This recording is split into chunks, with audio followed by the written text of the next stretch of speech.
Everyone welcome once again to multipurpose YouTube channel myself Naveen Tiwari. कल आपको class 10th MCQs जो थे उसके कुछ क्वेश्चंस मैंने कराए थे। 6 क्वेश्चन मेरे ख्याल से हुए थे, 6 क्वेश्चंस की वीडियो बनाई थी। आज 7th क्वेश्चन से स्टार्ट करते हैं जो कि आपके एमसीक्यू पर बेस्ड है, जो 20 मार्क्स के आपके सीबीएसई का जो पैटर्न है उसमें 20 मार्क्स के आपके पूछे जाएंगे। तो आपका जो नेक्स्ट क्वेश्चन है, tick the correct if the perimeter and the area of a circles are numerically equal then the radius of the circle is. यदि एक सर्किल है, उस सर्किल का सपोज दैट एक सर्किल है, ये आपका सर्किल है, तो सर्किल में जो हम सर्किल बनाते हैं ऐसे इस टाइप के, तो इसको बोलते हैं पेरीमीटर, ये बोलते हैं पेरीमीटर। और पेरीमीटर ऑफ सर्किल होता है 2 pi r. Perimeter of circle is equal to होता है 2 पाई आर। आर जहां पर कहलाती है radius of circle, R is equal to radius of circle.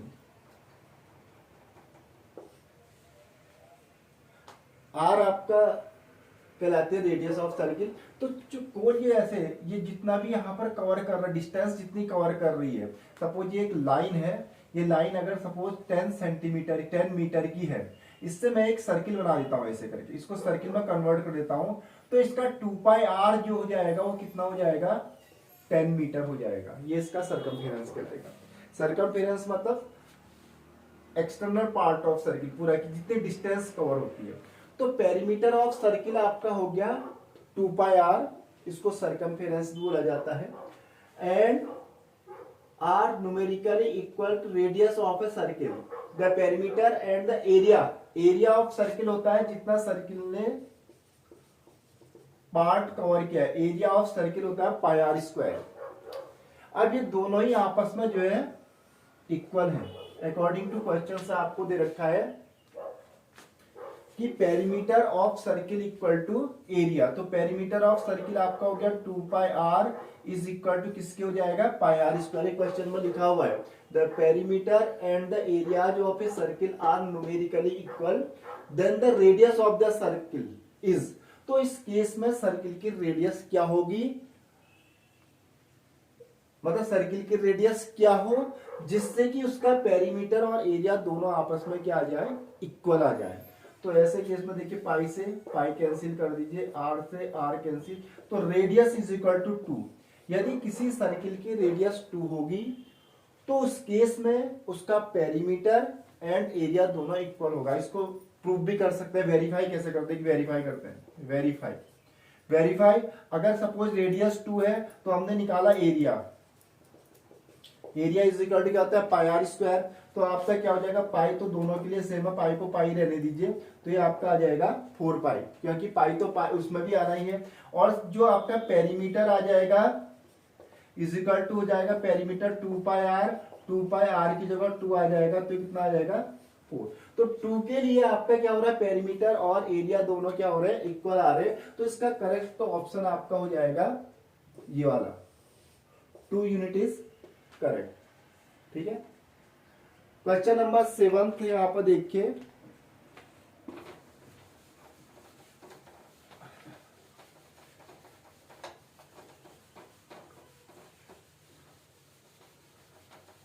Question number 7, area of A sector of angle P. Area of sector होता क्या है, suppose that ये आपका सर्किल है, जो सेक्टर बनता है वो रेडियस से बनता है। जी, रेडियस से एक सर्किल का एक पार्ट कवर हो गया दोस्त, यहाँ पर ये सेंटर का एंगल हो गया P डिग्री, इन डिग्री में लिखा है। तो ये आपका सेक्टर बना है, जो शेडेड रीजन है, शेडेड रीजन आपका क्या है, एक सेक्टर है। तो एरिया ऑफ सेक्टर, इसका आपको एरिया फाइंड करना है कि इसका एरिया कितना होगा of a circle with radius R. इसकी रेडियस आपको दी है, आर इसकी रेडियस है, तो इनमें से कौन सा होगा। अब हमें पता है कि एरिया ऑफ सेक्टर जो होता है pi r square theta upon 360 degree होता है। अब लेकिन ऑप्शन में ऐसा कुछ हमें दिखाई यहां पर नहीं दे रहा, तो आपको ऑप्शन मैच कराने के लिए देखिए क्या करना पड़ेगा, पाई तो आपका पाई हो गया, आर हो गया आपका आर ही है, कैपिटल आर है, आर स्क्वायर, और थीटा आपका है पी डिग्री बाय 360। ऐसा भी कोई ऑप्शन यहां पर दिखाई नहीं दे रहा, बट यहां पर जो अपॉन में 720 दिख रहा है, तो 720 के लिए यदि सपोज इसको हम 2 से मल्टीप्लाई करते हैं, बोथ द साइड, दोनों साइड पर 2 से मल्टीप्लाई करते हैं, तो ये आपका हो जाएगा P अपॉन 720, इस वाले पार्ट को एक साथ ले लिया, इंटू 2 पाई आर स्क्वायर। तो ऐसा कोई ऑप्शन इसमें यहां पर दिख रहा है डी, तो इसका करेक्ट आंसर हो जाएगा डी। तो ऑप्शन में आप देख लेना, थोड़ी सी घुमा देते हैं उसको ऑप्शन में, तो इस तरीके से आपको चेक करना है। Now question number 8, the nature of roots of the quadratic equations 9x square minus 6x minus 2 is equal to 0।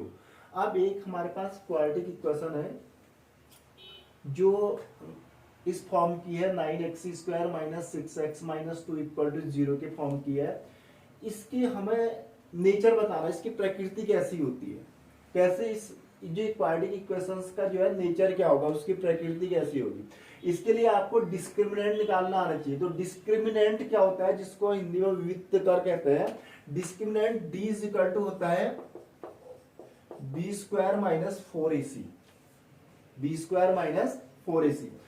तो जो भी इसके रूट्स आएंगे, रूट्स मतलब जीरोज आएंगे, जो भी एक्स की वैल्यूज आएंगी, उनका नेचर कैसा होगा, किस प्रकार के होंगे, क्या वो दोनों इक्वल होंगे, क्या वो दोनों नो रियल रूट, क्या वो दोनों रियल में रियल नहीं होंगे, या दोनों इक्वल होंगे, या टू डिस्टिंक्ट रियल रूट होंगे, या more than two real roots होंगे, आपको बताना है। तो इसकी कुछ कंडीशंस यहां पर होती है।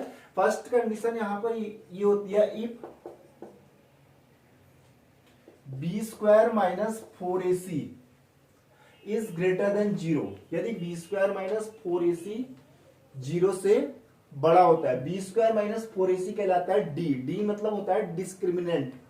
तो इफ यदि बी स्क्वायर माइनस 4ac 0 से ग्रेटर होगा, 0 से ग्रेटर कब होगा, जब वो पॉजिटिव होगा, जब क्या होगा, पॉजिटिव।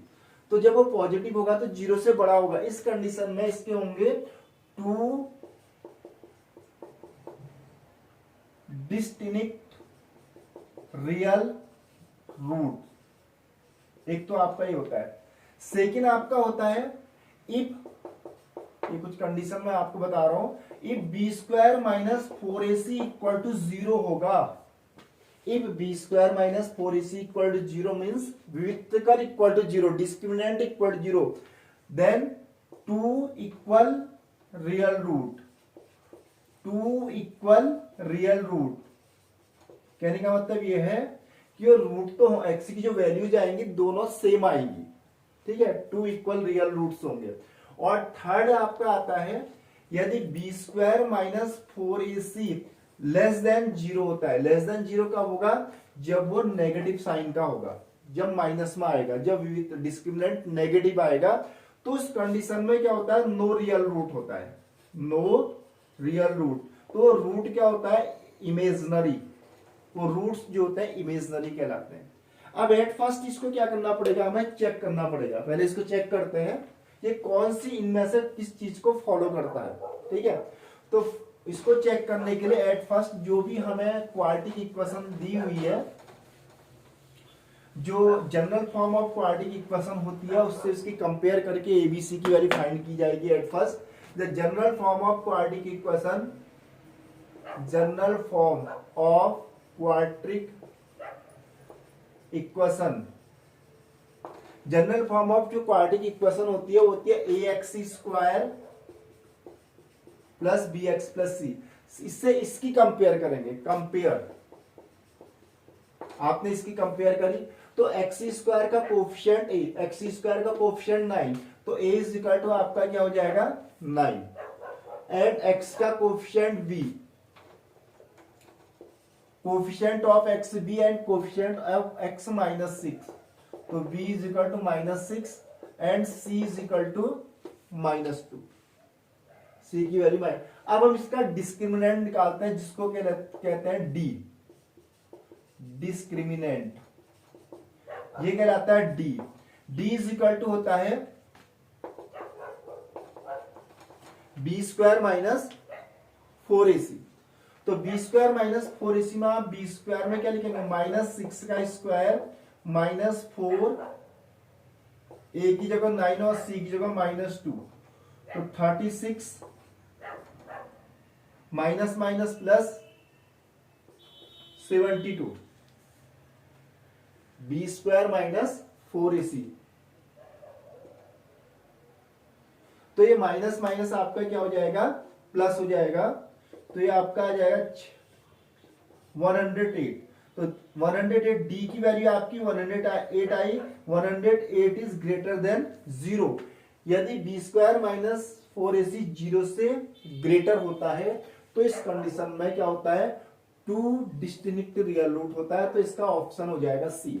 इस कंडीशन में क्या हो जाएगा, इसका option C. C is correct option.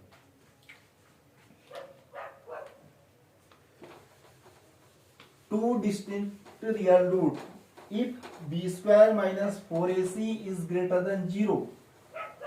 इस कंडीशन में 2 डिस्टिंक्ट रियल रूट होते हैं। If B square minus 4ac equal to 0 then 2 equal real root. ठीक है, तो इसको फॉलो करो। सेकंड वाला देख के इसका 9th वाला है, what is the ratio in which the line segment, line segment is a part of line. एक लाइन है, उसका पार्ट जो है लाइन सेगमेंट कहलाता है। Line segment is the part of line. ये एक लाइन सेगमेंट हो गया A B. What is the ratio in which the line segment joining 2n-3। एक पॉइंट इसका 2n-3 है एंड सेकेंड पॉइंट इसका है 5,6 is divided by the x axis. X axis में y कोऑर्डिनेट 0 होता है। कोई भी पॉइंट यदि एक्स एक्सिस में होता है, ये एक्स एक्सिस होता है,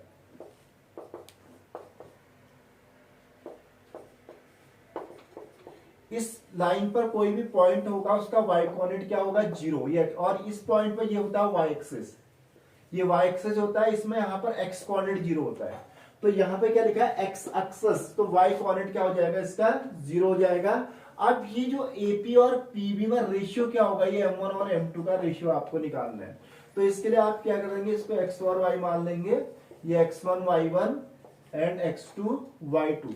जैसे कि हमारा सेक्शन फॉर्मूला होता है, सेक्शन फॉर्मूला क्या होता है, सेक्शन फॉर्मूला होता है y कोऑर्डिनेट निकाले my2 प्लस ny1, या इसमें मैंने m1 और m2 लिखा है, तो आप ये भी लिख सकते हैं m1 y2 and m2 y1, ये तो सिंबल है, कुछ भी हो सकता है, upon m1 plus m2, m1 y2 plus m2 y1 upon m1 plus m2।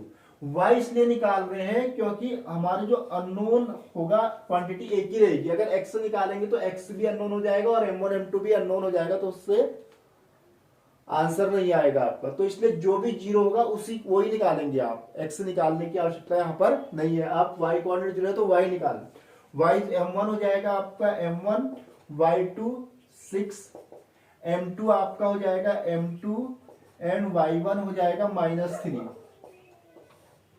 Upon m1 plus m2। अब आप क्या करेंगे, इसको जब भी इक्वल टू होता है तो क्रॉस मल्टीप्लीकेशन तो होता ही है इक्वल टू में, तो इसको क्रॉस मल्टीप्लीकेशन करेंगे, 0 हो जाएगा एंड 6m1 माइनस 3m2, या आप लिख सकते हैं 6m1 is equal to 3m2, ये इधर जाके हो गया। अब आप m1 अपॉन m2 करेंगे क्योंकि रेशियो निकालना है, तो m1 यहां पर आप m1 ऊपर लिखेंगे तो यहां आप 3 ऊपर लिखेंगे क्योंकि क्रॉस मल्टीप्लाई करके वही बनना चाहिए। देखिए 6m1 3m2, 6m1 3m2, ठीक है। और इसको यदि मैं थोड़ी सी शॉर्ट कर दूं तो m1 ratio m2 is equal to आपका आ जाएगा 1:2। तो 1:2 कोई आंसर इसमें दिख रहा है, x axis is divided by x axis के ऑप्शन तो मैंने लिखे ही नहीं है, चलो ऑप्शन लिख देता हूं पहले इसके। हाँ, तो इसके ऑप्शन थे, फर्स्ट था 1:2, सेकंड था 2:1, थर्ड 2:5 एंड फोर्थ 5:2। तो हमारा आंसर आया 1:2। तो करेक्ट ऑप्शन इज ए। तो इसका करेक्ट ऑप्शन क्या हो जाएगा? ए हो जाएगा।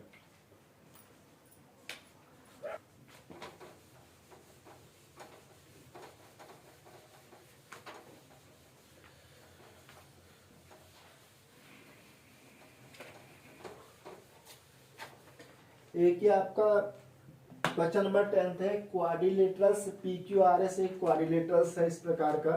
देखिए बहुत इंपॉर्टेंट क्वेश्चन है इस सर्किल, ये टेंजेंट वाला क्वेश्चन है। बन भी नहीं रहा है ढंग से। ये आपका सर्किल है, इस सर्किल में इसकी टेंजेंट खींची गई है, ये टेंजेंट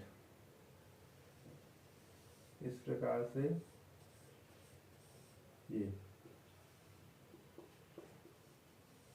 ये आपकी टेंजेंट है, ये बना हुआ है फिगर, ठीक है। Circles of PQ is equal to 12, ये PQRS आपको लिखा हुआ है, PQRNS and PQ is equal 12, ये आपको 12 दे रखी है, 12 सेंटीमीटर ये साइड है, and QR equal to 15 centimetre, ये 15 सेंटीमीटर दे रखी है ये वाली side, and RS equal to 14 centimetre. Find the SP, आपको SP फाइंड करना है कि SP वाली साइड जो है आपकी कितनी हो जाएगी। ये टेंजेंट से रिलेटेड है, जैसा आपका टेंजेंट वाला बनता है, इसको आप ये भी कर सकते हैं, जहां पर टेंजेंट टच कर रही है उसको ABCD मान सकते हैं, ठीक है।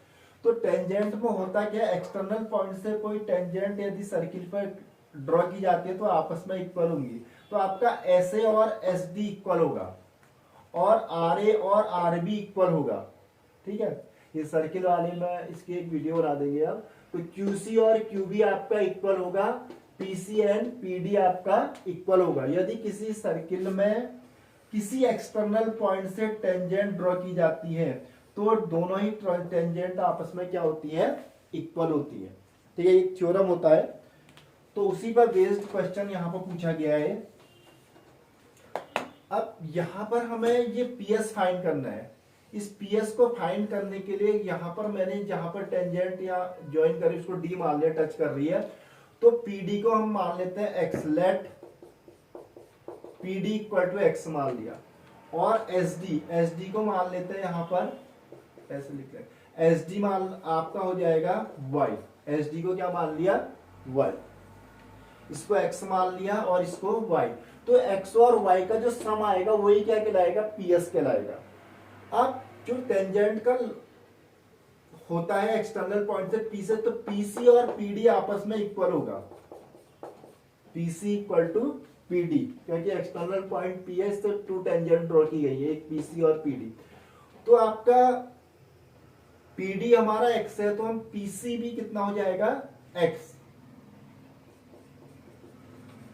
PC आपका X हो गया और PD तो X है। दूसरा यहां पर यदि देखा इसी चीज को, SA और SD इक्वल होगा, SA इक्वल टू SD। अब SD आपका Y है तो ये भी क्या हो जाएगा, Y, ये Y है तो ये भी Y हो गया, ठीक है। चलिए इतना तो हो गया। अब उसके बाद आगे इसमें क्या होगा, अगर सपोज दैट ये आपका PC इक्वल टू X है और PD भी क्या है, X है, अगर ये X है तो आपका CQ कितना हो जाएगा, PC और CQ का सम जो है 12 है, तो CQ इज इक्वल टू हो जाएगा आपका 12 माइनस X, क्योंकि ये पूरी साइड का जो सम PQ साइड कितनी रखी है, 12, तो PC प्लस CQ को मिलके PQ बन रहा है और PQ की लेंथ कितनी है, 12, तो CQ की लेंथ कितनी हो जाएगी, 12 माइनस एक्स, 12 माइनस एक्स में एक्स ऐड करेंगे तभी तो 12 होगा, तो CQ हो जाएगा 12 माइनस एक्स, इतना पार्ट आपका 12 माइनस एक्स है।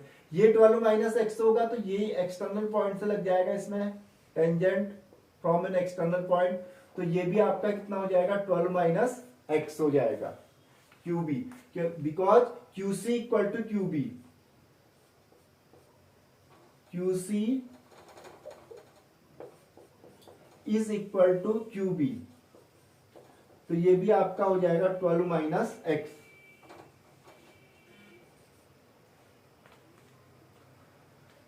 अब यहां पर देखिए, चलिए ये आपका 12 माइनस एक्स आ गया, Q C equal to Q B. अगर हम यहां देखें तो ऐसे आपका y है, ए आर निकालेंगे तो ए आर, ऐसे और ए आर का सम दे रखा 14, ऐसे और ए आर का सम कितना है 14, क्योंकि ऐसे और ए आर को मिला के एस आर साइड बन रही है।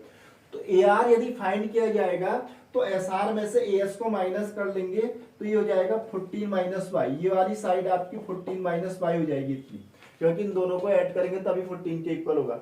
और ये एक्सटर्नल पॉइंट हो गया, एक्सटर्नल पॉइंट से टेंजेंट आर ए और आर बी आपस में इक्वल हो गए, R A equal to R B. तो इट मीन्स आर बी भी आपका कितना हो जाएगा 14 माइनस वाई, क्योंकि एक्सटर्नल पॉइंट से जो भी टेंजेंट ड्रॉ की जाती है वो आपस में क्या होती है, इक्वल हो जाती है।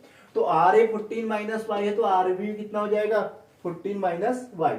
अब यदि क्यू आर की बात करें, क्यू आर जो है, Q R equal to Q B plus B R, Q B plus B R का सम कहलाएगा आपका क्यू आर कहलाएगा।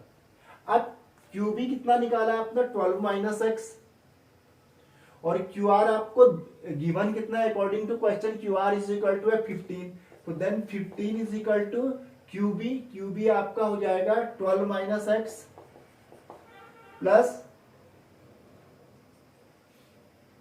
बी आर आपका हो जाएगा 14 माइनस वाई। अब आप देखिए 15 इज इक्वल टू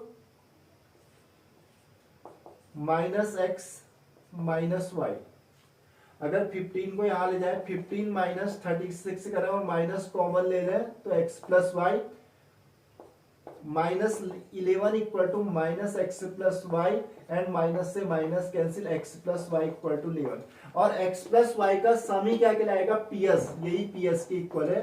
तो ये एमसीक्यूज में बहुत बड़ा क्वेश्चन आ गया है, ठीक है। एमसीक्यूज में ऐसे इतने बड़े क्वेश्चन होते नहीं है, लेकिन ये काफी बड़ा है इसलिए सीख लेना इसको।